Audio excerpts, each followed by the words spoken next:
오늘은 믿음의 감사라는 제목으로 같이 말씀을 나누겠습니다. 매달 제가 개인적으로 이제 친한 목사님들하고 줌을 통해서 같이 모임을 갖고 있습니다. 그래서 자기의 목회 이야기 또 가정 이야기 나누면서 같이 기도하는 시간을 한 2시간 정도씩 갖고 있는데요. 이번 목요일 날도 그 모임을 가졌습니다. 그런데 그 사모님 한 분이 우리 목사님한테 감사할 게 있다고 그러는데 매 설교 때마다 썰렁한 농담으로 시작을 한대요. 근데 그게 감사하대요. 그래서 이게 감사한가? 그런데 그만큼 뭐 열심히 노력을 한다는 그런 의미인 것 같아요.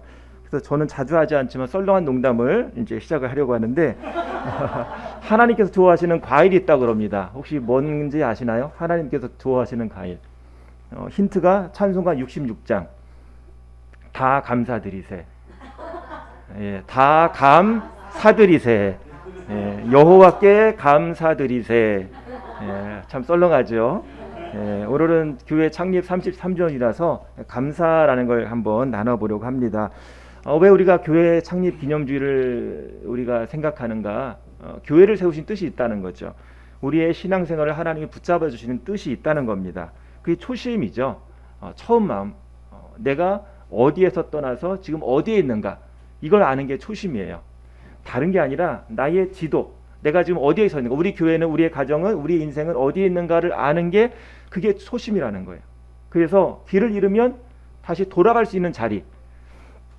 어떤 때는 이게 내비게이션이 말을 안 들을 때가 있어요. 내가 이 길로 가는데 옆에 길을 가리켜서 빨리 돌아와야 된다, 막 급하다. 왜냐하면 갈림길이 나오는데 당황할 때가 있거든요. 내비게이션이 초심으로 안 간 거예요. 자기 자리로 안 간 거예요. 그래서 우리가 우리 자리에 있으면 내가 어디로 가야 되는지를 판단을 바로 할 수 있게 되는 거죠. 오늘 어떻게 우리의 초심을 확인할 수 있을까? 우리 안에 감사가 있는가? 우리 안에 기쁨이 있는가? 또 우리 안에 기도가 있는가? 이 세 가지가 확인할 수 있는 잣대가 아닌가 생각이 듭니다. 다른 말로 하면 내가 있는 자리에서 우리 교회에게 감사하고 기뻐하고 기도하는가? 내 가정에 대해서, 내 삶에 대해서 기뻐하고 기도하고 감사하는가? 이게 우리의 초심을 재는 잣대라는 것입니다. 오늘 설교 순서 계속 본문을 따라서 누가복음을 보고 있는데 마침 순서가 감사 본문이 되었어요. 근데 딱 어울리다는 생각이 들어서 우리가 지난 11월 추수감사주일 때 설교를 했지만 같이 한번 나눠보려고 합니다. 지난 11월 12월에 우리가 추수감사절 그때를 이제 전후로 해가지고 그 감사 나눔방을 했어요. 그래서 참석해가지고 이제 어느 거 감사합니다 쭉 적어주셔서 너무나 풍성했는데 이제 2달 지나고 해가 바뀌니까 제가 이제 감사 나눔방을 폐쇄하고 이제 안 하고 있는데 어느덧 제 자신이 감사 나눔을 억지로 안 하다 보니까 저도 좀 느슨해졌다는 생각이 들더라고요. 그래서 역시 감사는 습관이고 훈련이다라는 생각이 들었습니다. 왜냐하면 너무나 당연한 것으로 여기기 때문에 그것을 감사해야 되는데 그런 느낌을 잃어버리는 거예요. 그 세계적인 잡지인 엘르라는 잡지가 있는데요. 거기에 편집장이었던 장 도미니크 보비라는 사람이 43세에 뇌졸중을 겪어가지고 이제 전신불수가 된 거예요. 전신마비 돼가 침대에 누워 있는데 눈만 깜빡일 수가 있어요. 말도 못해요. 근데 이 사람이 편집장이니까 글 쓰는 걸 하니까 이제 눈 깜빡이는 거 횟수를 통해서 예, 아니요 또는 A, B, C, D 그 알파벳을 이제 알려주는 거예요. 그래서 글을 썼어요. 눈 깜빡이는 걸 통해서 글을 썼습니다. 그래서 그 책 제목이 잠수종과 나비예요. 잠수종이 뭐냐면 우리 옛날에 세월호 때 그 잠수부들이 이렇게 들어간 큰 종 모양의 바닷속에서 이렇게 숨쉬고 쉴 수 있는 공간, 이게 종 모양으로 된 게 그때 있었는데 다이빙 벨이라고 그때 했었죠. 그게 잠수종이거든요. 마치 그 다이빙 벨 속에 갇혀 있는 듯한, 자기 육신에 갇혀 있는 듯한 모습을 생각하면서 글을 쓴 거예요. 잠수종과 나비. 근데 거기 보면 내 입에서 흘러내리는 침을 삼킬 수만 있어도 감사하겠다.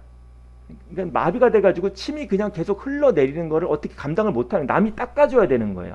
이것에 대해서도 내가 침만 삼킬 수 있으면 감사하겠다. 그런 내용을 적고 있는 것을 볼 수가 있습니다.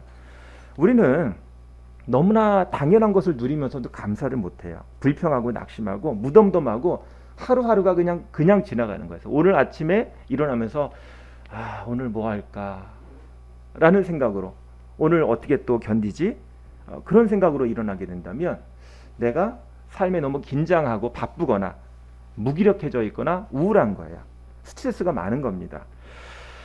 설렘의 습관이라는 책에 보면 두근대면 무죄고 설레지 않으면 유죄다. 그러니까 두근대면은 설레면 우리의 삶에 활력이 있는데 설레임도 없고 두근대는 것도 없으면 우리의 삶이 내 자신에 대해서 유죄다라고 얘기하는 거예요. 여러분은 무죄입니까? 유죄입니까? 우리가 살아가면서 매일매일 하나님께 주신 시간인데 그것을 의미 있게 받아들이는가 참 중요한 것 같아요. 우리 데살로니가 전서 5장 16절에서 18절 같이 한번 읽어보겠습니다. 항상 기뻐하라, 쉬지 말고 기도하라, 범사에 감사하라. 이것이 그리스도 예수 안에서 너를 향하신 하나님의, 여기 보면 항상, 쉬지 말고, 범사, 이게 비슷한 말이죠. 그리고 이거를 서로 바꿨어도 아무 문제가 없어요. 항상 기뻐하라, 기도하라, 감사하라. 그리고 쉬지 말고 기뻐하라, 기도하라, 감사하라. 범사에 기뻐하라, 기도하라, 감사하라. 다 의미가 변하지 않아요. 순서를 바꿔도 기도, 감사, 기쁨이라는 순서를 바꿔도 다 통해요. 연결되어 있다는 거죠. 메시지 성경으로 한번 다시 읽어보겠습니다. 무슨 일에든지 기뻐하십시오. 항상 기도하십시오. 무슨 일에든지 하나님께 감사하십시오. 하나님께서 예수 안에서 여러분에게 바라시는 생활 양식입니다. 생활 양식이에요. 다른 말로 하면 살아가는 방법이라는 거예요. 감사, 기쁨, 기도가 한 세트예요. 연결돼 있어요. 기도하면 감사할 수 있고 감사하면 기쁨이 생기고 또 순서를 바꿔도 똑같이 연결돼 있어요. 우리는 마치 코로나19 때문에 신천을 하나 묶어놓고 사는 그런 느낌이 들어요. 우리가 작년에는 다 활발하게 할 수 있었는데 코로나 때문에 마치 팔 하나 묶고 있는 것처럼 다리 하나 묶고 있는 것처럼 생각이 드는 거예요. 그래서 코로나 끝나면 회복되겠지라고 생각을 하고 있어요. 그걸 기대해요. 그래서 마치 지금을 예비군 훈련장처럼 이것만 지나면 이것만 통과하면 나아진다라는 생각으로, 남자들 이해하실 거예요. 예비군 훈련장의 모습. 이것만 통과하면 시간 5시면 끝난다라고만 기다리고 있는 것 같아요. 그런데 많은 사람들이 얘기해요. 코로나19가 끝나면 이전 시대와 같지 않을 것이다. 또 다른 세계가 될 것이다라고 대부분의 학자들이 얘기를 합니다. 근데 우리는 옛날로 돌아갈 거라고 기대를 하고 있거든요. 그렇게 기대하지 말라라고 지금부터 많은 사람들이 얘기를 하고 있어요. 우리는 미래가 오지도 않았는데 마치 미래에 오면 이렇게 될 것이라고 막 마음대로 생각하면서 실망하기도 하고 걱정하기도 하고 그렇게 살고 있는데, 더군다나 지금이 마치 온 국민이 예비군 훈련장 온 것처럼 저를 포함해서 그렇게 생각하고 있는지 한번 생각해 봐야 한다는 것이죠. 우리는 범사에 항상 쉬지 말고, 이게 뭐냐면 지금을 살라는 거예요. 지금 1년 후 11월 우리가 전체 다 예방접종 끝나면 뭐 2번 맞아야 되니까 뭐 한 2달 있다 만나요? 3달 있다 만나요? 그러면은 늦게 맞는 사람은 내후년 초까지 맞겠죠. 백신을 2번 맞아야 되니까. 그때까지 우리가 기다리면 끝나겠다, 그게 아니고 현재 지금을 살아야 하는 거예요. 지금 기도하고 지금 기뻐하고 지금 감사할 수 있는 사람이 되어야 한다는 거죠. 오늘 본문 보면은요, 예수님이 나병 환자를 만나서 그들을 고쳐주세요. 근데 멀리서, 나병이 이제 전염되기 때문에 멀리서 이제 나병 환자들이 예수님께 소리를 지릅니다.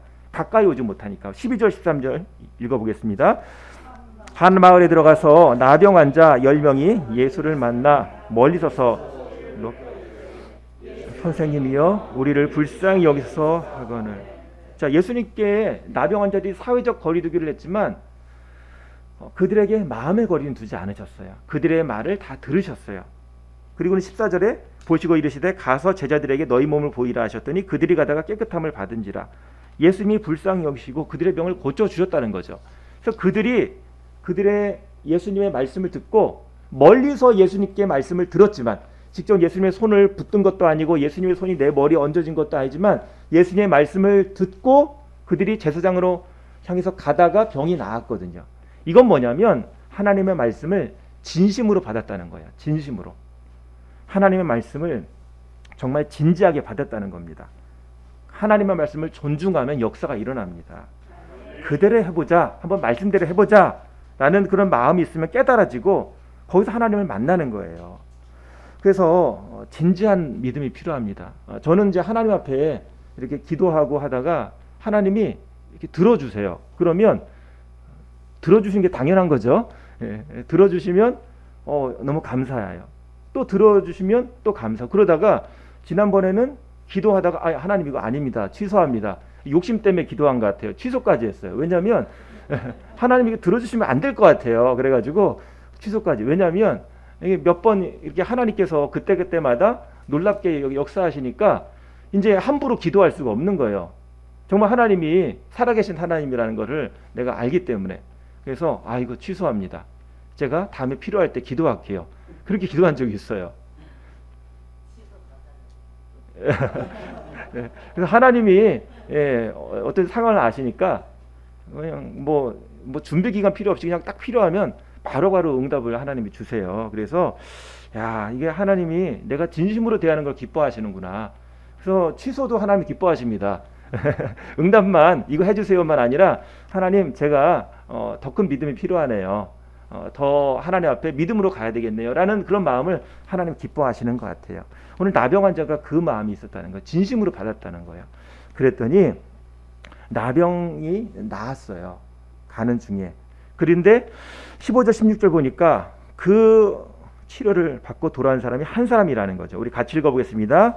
그 중에 한 사람이 자기가 나은 것을 보고 큰 소리로 하나님께 영광을 돌리며 돌아와 예수의 발 아래에 엎드려 감사하니 그는 사마리아 사람이다. 자, 한 사람만 돌아왔어요. 10명이 고침받았는데 한 사람이 돌아왔다는 거죠. 여러분 꼰대란 말 여러분 너무 잘 아시죠? 꼰대라는 뜻이 뭔지 아시나요? 꼰대. 그래서 제가 사전을 찾아봤어요. 꼰대가 뭔가 찾아봤더니 두 글자가 나오더라고요. 아버지, 선생님. 이게 꼰대의 의미래요. 그러니까 나쁜 말이 아니에요. 꼰대라는 게. 대신 약간 좀 비꼬는 말. 그래서 옛날에 1990년대쯤에서 꼰대라고 얘기하면 저놈의 영감탱이라는 그런 느낌이 있는 단어. 존중해서 부르는 것보다는 약간 어른이지만 좀 이렇게 그런 말로 약간 은어처럼 쓰이는 말이 꼰대였어요. 근데 지금은 나이랑 상관없이 권위의식을 가진 사람을 꼰대라고 부르는 거죠. 고집세고 자기 생각만 생각하는 거. 근데 우리는 마치 하나님 앞에서 내가 선생님인 것처럼 내가 마치 부모이고 내가 다 할 수 있는 것처럼 그렇게 하나님 앞에 꼰대처럼 그렇게 하면 내가 감사할 수 없다는 거예요. 기도할 수 없다는 거예요. 기뻐할 수 없다는 거예요. 내가 다 모든 거 할 수 있는 것처럼 꽉 잡고 있으면 주님께서 주시는 것을 받을 수가 없다는 거죠. 그래서 부드러워야 되는 거예요. 부드러워야 되는 거예요. 딱딱하게 이렇게 서 있으면 꺾여요. 우리는 요즘 코로나 시대에 꺾이지 않는 것을 주의해야 됩니다. 태풍이 불면 그냥 한순간에 뚝 하고 꺾어버려요. 부드러워야 돼요. 이런 위기의 상황에는요. 우리가 부드러워야 돼요. 어떻게 부드러워질 수가 있을까요? 주님의 마음을 가지고 우리가 여유가 있어야 됩니다. 여유가. 이거 아니면 안 돼. 그게 아니라 주님의 마음을 가지고 기뻐하고 감사할 수 있어야 되는 그런 여유가 있어야 됩니다. 자, 17절 예수님께서 이런 질문을 하세요. 같이 읽어보겠습니다. 예수께서 대답하여 이르시되 10사람이 다 깨탐을 받지 아니하였느냐? 그 아홉은 어디? 한 사람이 왔는데 예수님께서 뭐라고 질문하셨냐면 그 아홉은 어디 있냐 물어보시는 거예요. 그 아홉은 어디 있느냐? 물어봐서 뭐 할 거예요? 그들이 올 거예요? 아니잖아요. 근데 왜 예수님이 9명을 찾으실까요? 우리는 바쁜 시대니까 마음으로 감사하면 되지라고 생각하는데 예수님은 그게 아니라는 거예요. 와가지고 예수님 앞에 표현하라는 거예요. 예수님이 꼰대신가요? 그게 아니고 예수님은 그 병을 고쳐주는 만남이 단회적인 만남, 일로 만남 사이, 거리로 만난 사이, 필요로 만난 사이가 아니라 예수님과 관계가 맺혀지는 그런 현장이 되기를 원하신 거예요. 예수님이 그들의 삶의 주인이 되고 구원자가 되기를 원하시는데 그들이 병만 고침받고 가는 사람으로 되면 예수님이 진짜 오신 이유를 모르는 거죠. 우리가 왜 자녀들에게 감사하라라고 가르치나요? 왜냐하면 감사를 통해서 부모와 자녀 관계가 계속 원활하게 같이 맺어져 가는 거예요. 분명히 사랑했는데 감사하다는 얘기를 안 해요. 뭘 줬는데 밥도 주고 매일매일 이런 걸 도와주는데 감사하다는 얘기를 안 해요. 그러면 반응이 식어지는 거죠. 서로 식어지는 거예요. 감사는 관계입니다. 관계예요. 기뻐하는 것도 관계예요. 기도하는 것도 관계입니다. 그래서 예수님은 그 관계를 맺길 원하시는 거예요. 우리가 뭐 하나님 감사해요 막 그런 엄청난 걸 하더라도 그게 마음이 있기를 원하시는 겁니다. 한마디로 오케이라는 거예요. 오케이. 하나님 감사합니다. 그러면은 하나님이 오케이 알았어 오케이 그렇게 우리와 소통을 해주시는 거예요. 그게 바로 감사고 기도고 기쁨이라는 거죠. 예수님이 이 땅에 오신 이유는 여기서 세력을 얻고 명예를 얻고 돈 벌기 위해서 오신 것이 아니라 잃어버린 자를 찾아서 오셨습니다. 관계 맺기를 위해서 오신 거예요. 자, 감사를 회복하려면 내가 하나님 앞에 고백해야 되는 거예요. 하나님이 우리의 나라를 지켜주시고 우리의 가정을 지켜주시고 내 삶을 지켜주시는 분입니다 라고 고백할 때, 하나님을 하나님으로 고백할 때 내 공부 가운데 도와주시고 내 직장일 가운데 도와주시고 내 인생을 붙들어 주신 분이라고 고백할 때 하나님과 나와의 관계가 맺어지는 거예요. 그래서 그것이 표현될 때 하나님이 기뻐하시고 우리가 믿음의 자리로 가는 거죠. 시편 100편 3절입니다. 여호와가 우리 하나님이신 줄 너희는 알지어다. 그는 우리를 지으시니요 우리는 그의 것이니 그의 백성이요 그의 기르신 양이. 우리는 하나님을 하나님으로 알아야 되는 겁니다.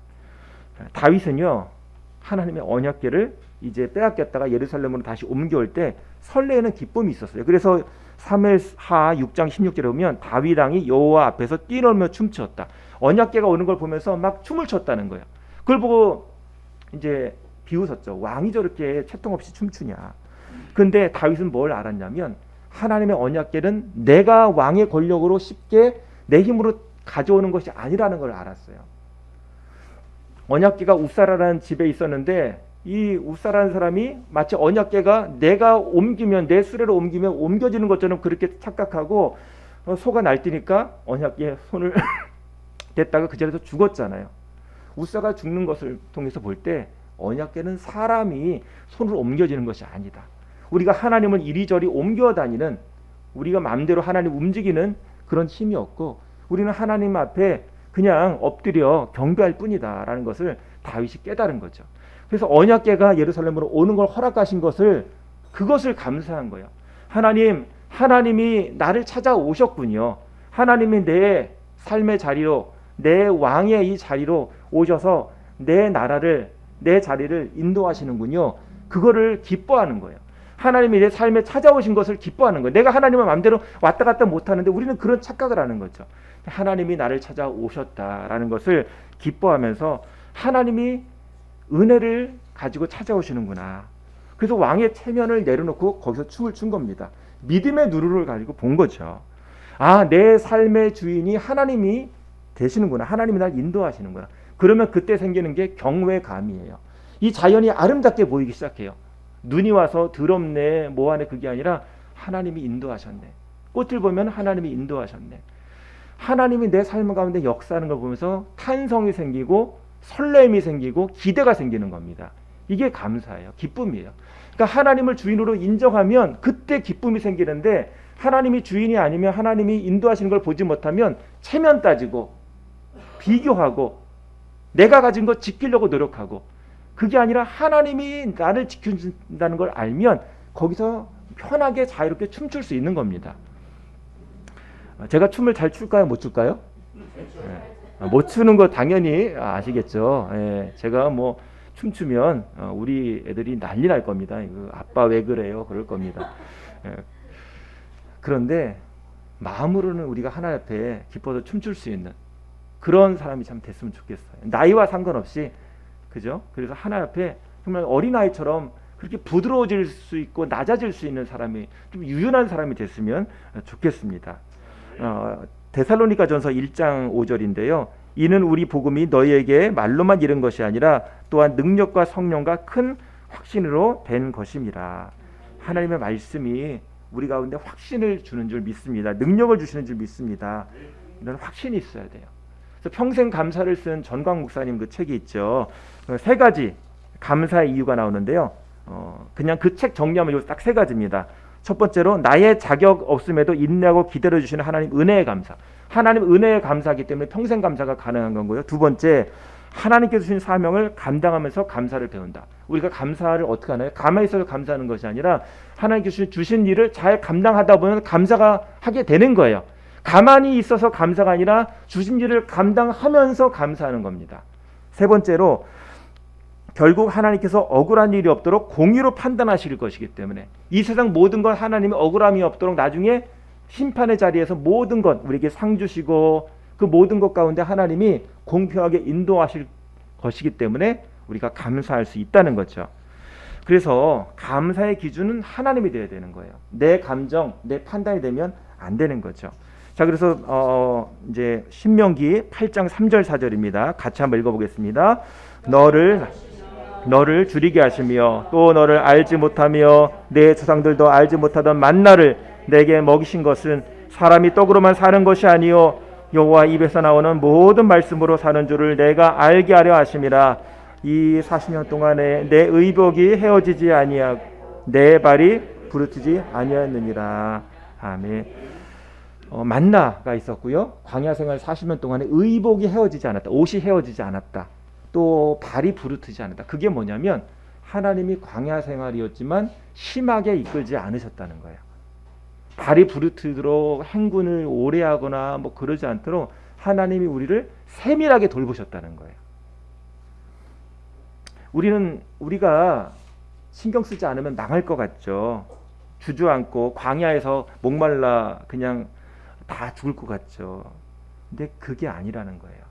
광야를 사는 법. 이 세상은 광야입니다. 본질적으로. 돈이 많아도 광야고 코로나가 끝나도 광야고 또 아주 훌륭한 정부가 들어서도 그래도 광야고 어쨌든 광야예요. 왜 그렇죠? 우리가 육신을 입고 있기 때문에 우리가 변덕스럽기 때문에 우리가 본질적으로 죄성을 갖고 있기 때문에 광야라는 거예요. 모든 걸 가져도 관계 때문에 문제가 생길 수 있고 모든 걸 가져도 상황, 환경 때문에 문제가 생길 수 있다는 거죠. 자, 그래서 예수님께서 이런 말씀하세요. 우리 그 감사한 나병 환자 한 명에게 이 말씀하시죠. 19절입니다. 그에게 이르시되 일어나 가라 내 믿음이 너를 구원하였느니라.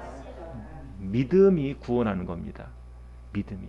그래서 우리 씨 뿌리는 비유 아시죠? 거기 보면은 뭐가 씨가 못 자라도록 막고 있죠? 염려, 그죠? 환난, 고난. 그게 믿음이 못 자라도록 잡고 있는데 말씀을 붙잡고 딱 있으면 그것을 견디면 열매가 맺힌다는 겁니다. 자, 그래서 우리 마지막으로 우리 신명기 100장 4절 시편입니다. 예, 제가 오타를 냈네요. 자, 시편 100편 4절 같이 읽겠습니다. 감사함으로 그의 문에 들어가며 찬송함으로 그의 궁정에 들어가서 그의 감사하며 감사함으로 문에 들어가시길 바랍니다. 문에 들어가는 거, 믿음의 문, 축복의 문 들어가는 건 감사함으로 가는 겁니다. 우리가 교회에 대해서 감사하지 못하면 사실 하나님께 감사하지 못한 거예요. 이해가 되시나요? 내 가정에게 감사하지 못하면 하나님께 감사하지 못한 거예요. 내 자신에게 감사하지 못하면 하나님께 감사하지 못한 거예요. 왜 그렇죠? 우선순위가 하나님께 있기 때문에. 하나님이 내 삶의 주인이고 이 교회의 주인이고 우리 가정의 주인이고 우리의 일터의 주인이시면 우리가 하나님으로 인해서 감사거리가 되어야 되는 거예요. 그 믿음의 문으로 들어가는 방법입니다. 누가 하나님이 어떤 분이라고 고백할지라도 나는 하나님이 나의 주인이다. 하나님이 내 삶을 인도하신다. 나는 청직이다라는 그런 마음을 가지면 감사가 회복되고 기도가 회복되고 기쁨이 회복될 줄 믿습니다. 자, 이 시간에 기도하길 원합니다. 우리 기도할 때 하나님 정말 우리 힘으로 못하네요. 잠깐인데 어느 순간 우울하고 연약하고 무기력해져 있는 우리 자신을 발견합니다. 주님의 제자로서 우리에게 감사와 기쁨과 기도가 회복되게 하시고 하루하루 정말 감격스러운 하루, 의미 있는 하루가 되게 하여 주시옵소서. 이 시간에 우리 같이 기도하도록 하겠습니다. 아버지 하나님, 저희를 불쌍히 여겨 주시옵소서. 아버지 하나님, 저희들 주님 앞에 감사하지 못하고 기뻐하지 못하고 감격하지 못하고 다시 한번 우리가 멈춰 서 있지는 않은지요. 하나님 때문에 우리 가정을, 우리의 자녀를, 우리의 앞길을, 우리의 가야 될 공부와 또 일터와 모든 현장 가운데 감사로 나가야 되는데 아무 생각 없이 그냥 나가는 우리의 모습은 아니지요. 하나님, 지금 감사하게 하시고 지금 기도하게 하시고 지금 기뻐하게 능력을 허락하여 주시옵소서. 아버지 하나님, 저희를 도와주시옵소서. 아버지, 지독한 우리를 얽어매는 어둠으로부터 우리를 몰아내 주시고, 하나님 우리 삶에 활력을 주시고 찬송을 주시고 기쁨을 주시고, 정말 우리가 힘이 있어서 에너지가 있어서 주님 안에서 그 맡긴 사명 잘 감당할 수 있도록 하나님 인도하여 주시옵소서.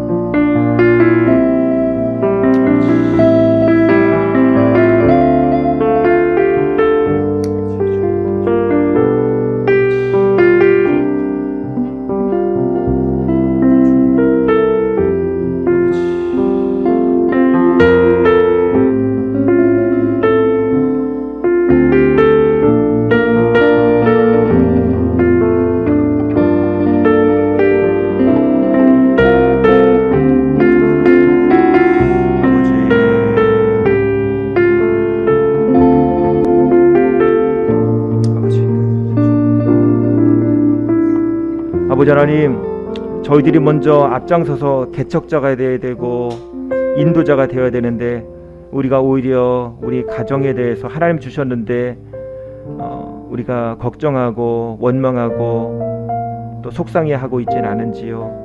하나님, 우리 교회에 대해서 우리가 혹시 속상해하고 있지는 않은지요.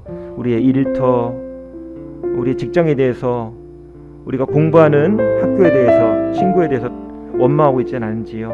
하나님, 우리가 원망의 사람이 아니라 기도의 사람 되게 하시고 기쁨의 사람 되게 하시고 감사의 사람 되게 하여 주시옵소서. 오늘 주님 안에서 주님을 보고 배우게 하여 주시옵소서. 이 땅에 살지만 하늘을 바라보게 살게 하여 주시옵소서. 우리의 몸과 마음과 영혼이 건강한 사람이 되게 하여 주시옵소서. 예수님의 이름으로 기도합니다. 아멘. 이 시간 우리 찬양할 때 내 아버지 그 품 안에서 우리 같이 찬양하겠습니다.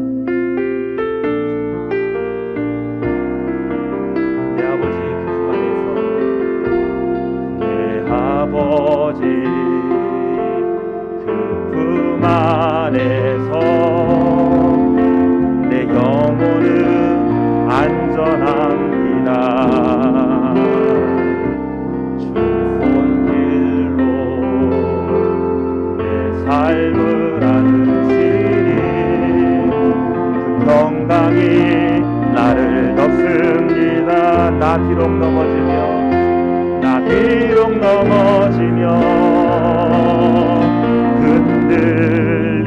흔들리지만 주 내 안에 거하며 나를 붙드시니 내 생각을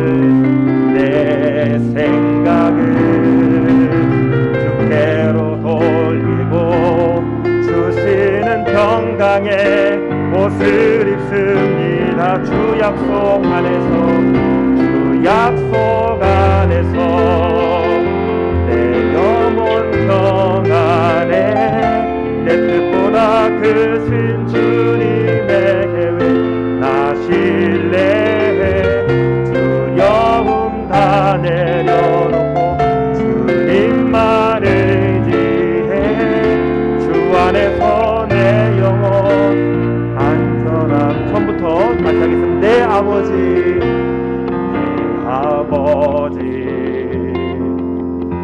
품 안에서 내 영혼은 안전합니다. 주 손길로 내 삶을 안으시니 그 평강이 나를 덮습니다. 나 비록 넘어지며 흔들리지만 주 내 안에 거하며 나를 붙드시니 내 생각을 주께로 돌리고 주시는 평강의 옷을 입습니다. 약속 안에서 내 영혼 평안에 내 뜻보다 크신 주님의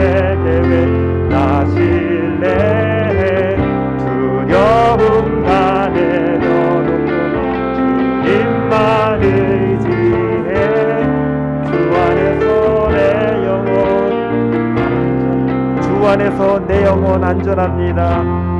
주 안에 내 영혼 안전합니다.